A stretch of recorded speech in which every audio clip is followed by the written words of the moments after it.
Buna bugün vakittin toyu olup tuğanlar toyga geldik. Lan. Vakit kız verip çatat Aygerim degen kızımızdı verip çatat.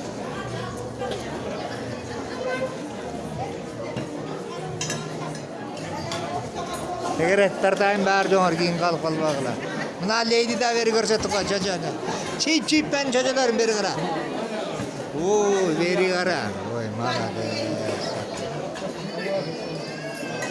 Bu yakta buna birinci stolda ikinci tuğanlar. Bugün buna Aygerim'in kursanttın. Toyu olup boşağa gelip buna tuğanlar oturağız.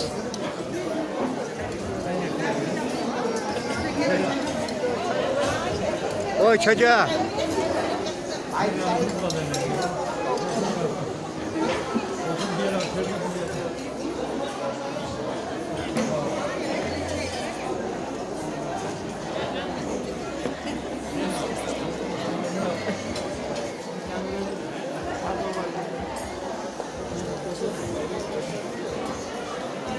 Ayak şuradan taraf.